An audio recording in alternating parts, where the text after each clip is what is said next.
Anyway, let's get back to what's happening here in Parliament House. Phil Curry, Political Editor with the Australian Financial Review, and Malcolm Farr, Political Editor with news.com.au, join me. Very good afternoon to both of you. David. Right now, there's a lot going on in the Labor Party. A lot.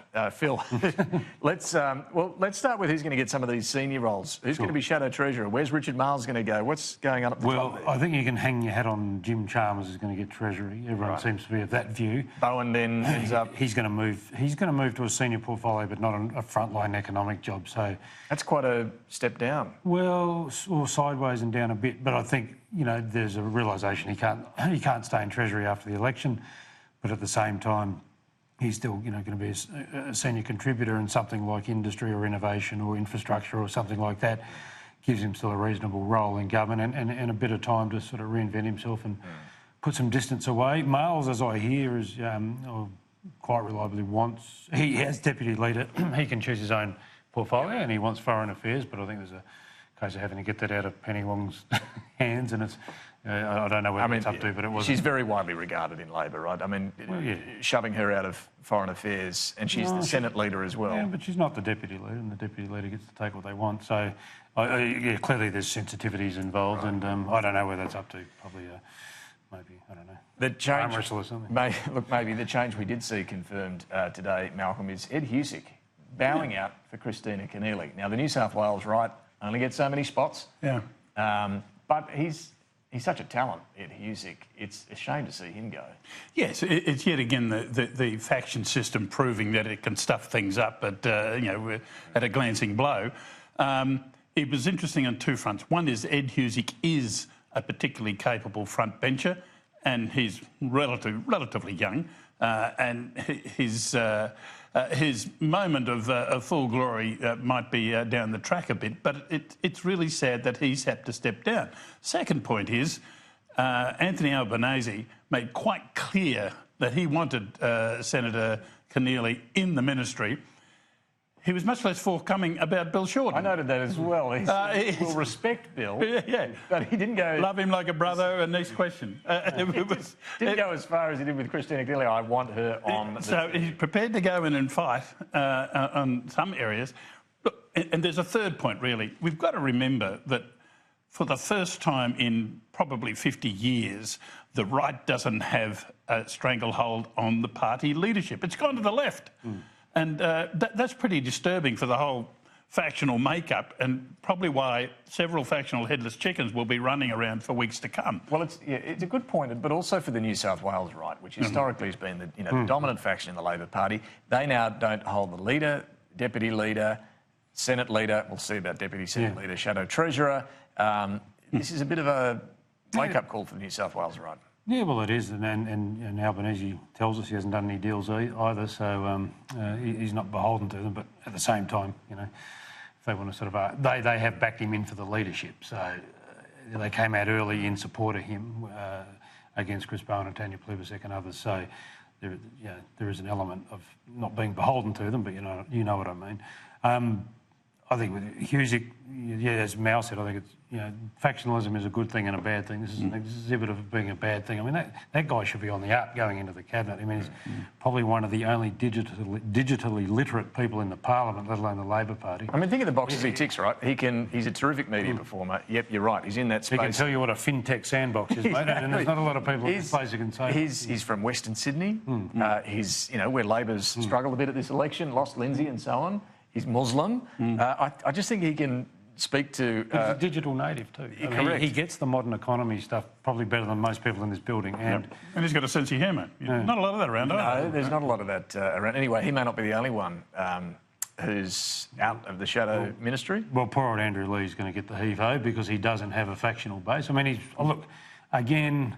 Andrew knows how the game's played, and you've got to have a support base, and he's chosen not to factionalise himself, so he only hung on last time. So what we're seeing there basically is an effective gutting of that economic team they've had for so long. Bowen and Chalmers and Lee, and I suspect Claire O'Neill will survive in a sort of still a junior portfolio, right. But that, I think, to me, that's probably going to be the most significant change that will come out of this. Let me ask you this. Which is better, having the system run this way where the factions choose the front bench, or go back to Kevin Rudd for a while there had the leader chooses the front bench, a bit more akin to the Liberal party. What do you think, Malcolm? Well, I don't think you're going to eliminate the factional system because so many people depend on it. I mean, Don Farrell will remain Deputy Leader of the Senate because he's in the right end of the correct the appropriate faction, and as long as that persists, people are going to cling to it. But I think from speeches that Anthony Albanese has made, and not just in this campaign, I think he wants to shake that up a bit and have a greater appreciation of cross-factionalism as well as cross-partisan stuff, and also move a tinge away from the trade union influence. Why would you go out on a limb when 90% of the people in the workforce are not a member of a union? Why would you go out there fighting? As he said in a speech last June, the trade union movement was good for Labor because it introduced the concerns and interests of families through its members. But he stopped there and went on further to essentially say what we've got to do is look after the beneficiaries of the Whitlam reforms in higher education, etc., who are now well-paid contractors or professionals or people with university degrees or big TAFE qualifications. Top end of town. Well, I don't know. In fact, he quite specifically says, let's not say that. Exactly, for that very reason. What do you think, Phil? Because I've had a couple of people mention to me this afternoon within Labor that maybe this is going to strain the system a little, this particular front bench in who's ending up there. Look, they're not used to upheaval in Labor. They've had 6 years of absolute, unity and stability, so it's only natural. I think, I'm not sure. People I'm speaking to in the party, there's quite a few people who think it may be time to shake a few of the positions up. And, we've had Tanya Plibersek in education for a long time and Catherine King in health. Now, we know Shorten wants health. Whether he gets it, I don't know. But, is it time for new thinking in some of those portfolios and get away from the cuts and that sort of thing and the Gillard type thing with Gonski and so forth? So I think it's healthy for them to actually have a bit of a shake-up and think a bit differently about some things without throwing out all the good stuff. I'm not saying... Is Bill Shorten the right answer, though, in health?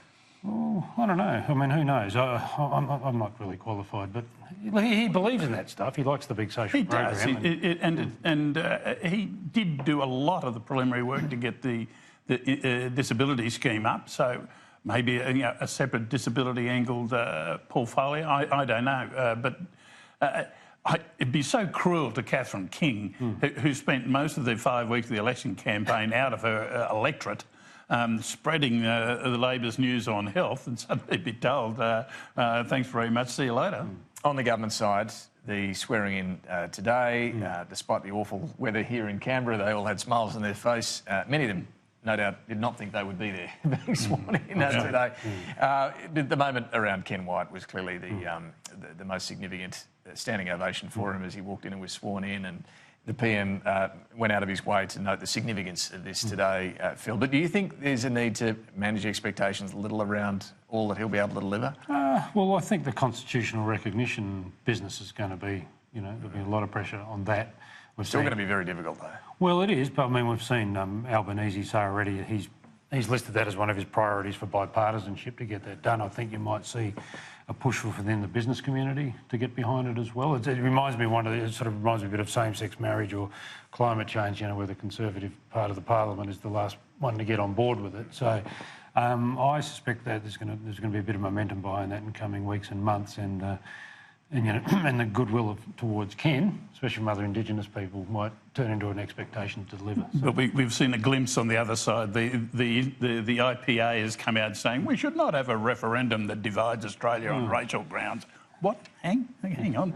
And so you can expect that chant to be taken up by those opposed to any attempt to have it seems to me, that'll come from Cory Bernardi, One Nation, no doubt. But within the Liberal Party now, given some of the changes that have happened since who's in the Liberal Party post-election, I just wonder whether there's going to be strong resistance still within the party. Well, there'll be a test for Morrison too, and Attorney General Christian Porter. I saw Porter made some comments yesterday where he was sort of reluctant on it, but look, it may be the case the public wants it done and they have to play catch-up again like they have in other things. It's same-sex marriage. Yeah. It really shapes up in terms of, you just need a rump there to sit around grinding their teeth and saying nasty things. And and the government's flummoxed. It doesn't know what to do. I mean, there's people who are just inherently opposed to constitutional change because they don't want to change the constitution. I've never been able to quite understand that, but that's their view. Others probably have a problem with Indigenous Australians, but I can't for the life of me see anything harmful about it. Recognising Indigenous people in the Constitution, and you ask Fred Nurk in the street, and it becomes a bit of a no. They say, "Well, what's the problem with it?" Yeah, look, it is not a third chamber of Parliament. No, as Malcolm Turnbull so quickly dismissed it as. Anyway. Yeah.